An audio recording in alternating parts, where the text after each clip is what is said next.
एक बार किसी महोदय ने आचार्य जी से पूछा था कि आचार्य जी, आप नेताओं और राजनीति पर कुछ क्यों नहीं बोलते हैं।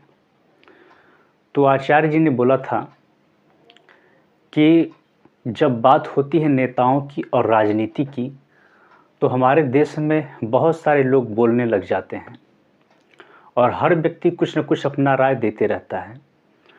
कोई व्यक्ति जाति के आधार पर अपनी बातें रखता है, कोई भाषा के आधार पर, कोई क्षेत्र के आधार पर अपनी बातें रखता रहता है।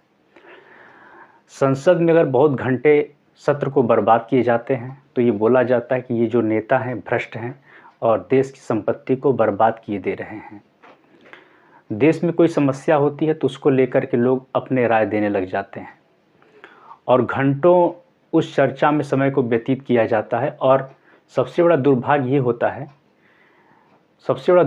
ये होता है कि उस चर्चा के बाद भी कोई निर्णय नहीं हो पाता है।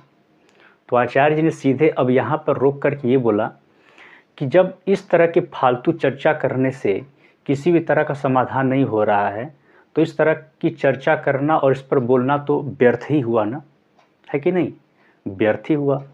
तब उन्होंने असली बात बताई। अब असली बात सुनिए आचार्य जी ने क्या बोला। हम ये समझ ही नहीं पाते हैं कि जो नेता शीर्ष पे बैठा हुआ है वो हमारे समाज का ही हिस्सा था और जैसा समाज होता है वैसे नेता भी होते हैं। जैसे आज जो फिल्में हम देखते हैं उसमें क्या दिखाई जाती हैं, अश्लीलता दिखाई जाती है, मारकाट दिखाई जाती है और रोमांचकता दिखाई जाती है, क्योंकि हमें वो चीज़ चाहिए। समाज ने ऐसा कुछ बना रखा है कि अगर वो चीज़ न दिखाई जाए तो फिल्में ना ही चलें। तो हम इतने गंदे हैं, हमने समाज को ऐसा बना रखा, हम समाज को देख रहे हैं, इतनी गंदगी उसमें है कि फिल्म जो कलाकार निकलते हैं वो भी उस तरह के हो जाते हैं। तो जैसा समाज होगा उससे लोग भी वैसे ही निकलेंगे। अभिनेता को ले लीजिए, नेता को ले लीजिए, आप ब्यूरोक्रेट्स को ले लीजिए, शिक्षकों को ले लीजिए, तो जो भी उस समाज से निकलेगा समाज ही तो उनको निकाल रहा है। तो आचार्य जी ने बोला कि हम लोग मुख्य मुद्दों पे काम कर रहे हैं और उसका समाधान सिर्फ और सिर्फ वेदांत है।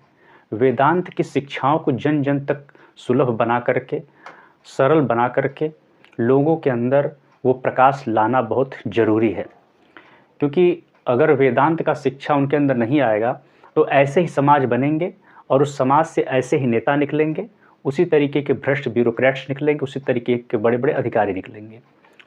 तो हमें ये समझना होगा कि जो असली चीज़ है, जिस पर चोट करने की आवश्यकता है, उस पर आचार्य जी चोट करना चाहते हैं। हम किस आधार पर वोट देते हैं? हम भय के आधार पर वोट देने लग जाते हैं, हम जाति के आधार पर वोट देने लग जाते हैं, कोई लालच के आधार पर वोट देने लग जाते हैं, हम क्षेत्रवाद के अनुसार वोट देने लग जाते हैं। तो जो हमारे अंदर की जो व्यथा है, बेचैनी है, हमारे अपने आप पर कोई कंट्रोल नहीं है, तो वेदांत का सीधा सीधा जो मतलब निकल रहा है यही है कि वेदांत हमें इतना ताकतवर बना देता है, हमें इतनी क्षमता दे देता है चुनाव की, कि हम समझ सकते हैं कि कहाँ पर हमें रुक कर ठहरना है और हमें वहाँ पर चिंतन करना है कि हमें किसी भी तरह के बाहरी दबाव के वजह से कोई चुनाव ना करना पड़े। ये नहीं कि हम व्यथित होकर के, कुंठाग्रस्त होकर के, इन सब चीज़ों के हवाले होकर के हम कोई नया फैसला या चुनाव कर रहे हैं। तो सीधे अर्थ ये निकाल सकते हैं कि आचार्य जी ने वो नब्ज़ पकड़ ली है जिस पर सचमुच में इलाज होना चाहिए। तो ठीक से देखा जाए तो आचार्य जी कहते हैं कि अगर आप सहयोग कर सकते हैं तो मेरा इस अभियान में सहयोग करिए कि जन जन तक